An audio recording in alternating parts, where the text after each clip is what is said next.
जो कलकत्ता यानी पश्चिम बंगाल और तमिलनाडु में 92% 85% मतदान, ये चुनाव आयोग ने जो एसआईआर का काम शुरू किया है उसकी प्रशंसा करने वाला है। ममता बनर्जी कांग्रेस एसआईआर के विरुद्ध में या मालेगांव के कुछ मुस्लिम नेता एमआईएम से लेकर वो एसआईआर के विरुद्ध गए साल भर जो प्रचार कर रहे हैं उनको मुंह तोड़ जवाब पश्चिम बंगाल की जनता ने दिया है। आज मैं धुलिया और मालेगांव दोनों जगह 22,000 ये बांग्लादेशी संशयास्पद बांग्लादेश से के नाम जो मालेगांव विधानसभा में वही नाम धुले मतदार संघ में है, उनके प्रूफ दोनों जगह के जिलाधिकारी जो चुनाव आयोग के अधिकारियों के हाथ में दिए हैं, उन्होंने इसकी जांच करने के आदेश दिए।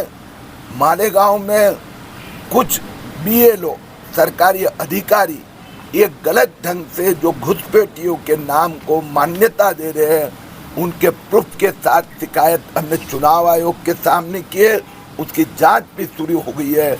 इन लोगों को जो चुनाव आयोग के काम में गड़बड़ करते 3 साल की सजा हो सकती है।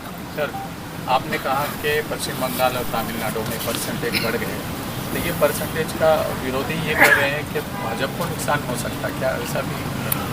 दो चीज़ अलग है। एक है मतदान हुआ, कौन जीतेगा कौन हारेगा ये एक बात है, लेकिन मतदान हुआ ये तो हकीकत है। तो वहाँ जो भ्रम फैलाया गया था कि मतदाताओं के नाम काट रहे, भाजपा कहता है ऐसा चुनाव आयोग काम कर रहा है, वो तो गलत निकला ना। मतदाता यादी का शुद्धिकरण चुनाव आयोग का काम है, शुद्ध मतदाता यादी देना।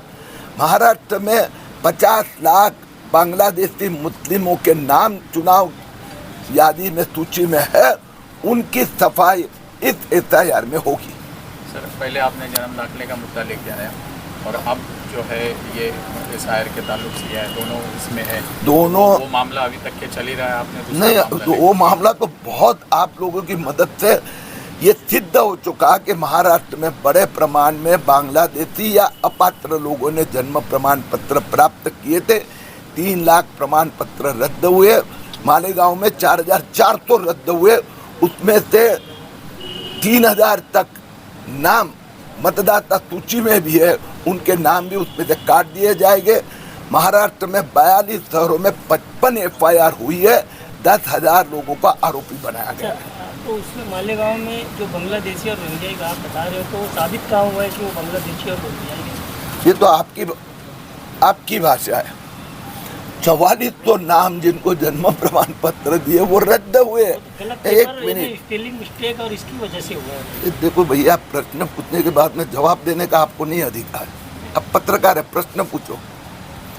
4,400 लोगों के सामने फर्जी ये करने के मामले दाखिल हुए हैं।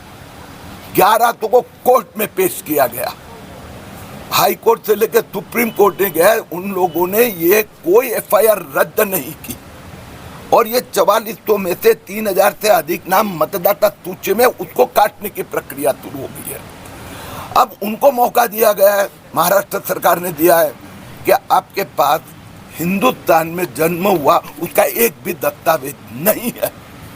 महाराष्ट्र सरकार 2-3 महीने चांस देने के बाद में उसको पूछेंगे कि तुम्हारा जन्म यहाँ हुआ है, उसका दस्तावेज नहीं है, तो तुम भारतीय नहीं हो। सर, अगर वो प्रूफ दे देते, अगर दस्तावेज उनके पास मिल जाते तो स्वाभाविक है, कहीं से ऐसा, हाँ तो स्वाभाविक है। अभी तक नहीं दिए, इसके लिए कोर्ट के सामने उनको पेश किया गया। 3 महीने आप बता रहे हो? 3 महीने तो ये लोग जो काम की प्रक्रिया शुरू की है उसको 3 महीने लगेंगे। अभी तक तो साल हो गया उनके ऊपर एफआईआर दर्ज करके। अगर समझो कोई कहता है कि टेक्निकल गलती हुई थी, तो वो वापस अर्जी कर सकता है ना, इसमें तो कोई आपत्ति ही नहीं है। लेकिन अभी अर्जी करेंगे तो एसओपी बनी हुई है, उसमें स्पष्ट लिखा है कोई भी अर्जी करेगा कम से कम उसने अपने माताजी पिताजी या भाई बहन यहाँ जन्म हुआ है उसका प्रूफ देना पड़ेगा। पश्चिम बंगाल आणि तामिळनाडू येथे जे मतदान टक्के हे स्पष्टपणे निवडणूक आयोगाने केलेल्या एसआयआरचं समर्थन करणारे आहे। पश्चिम बंगालमध्ये 92% मतदान म्हणजे काँग्रेस आणि ममता बॅनर्जी जे चोराचा उलट्या बोंबा होता हे सिद्ध झालं आहे. महाराष्ट्रात SIR SIR सुरू होण्यापूर्वीचे कामकाज निवडणूक आयोगाने सुरू केलं आहे. मतदार याद्यांची छाननी सुरू आहेत.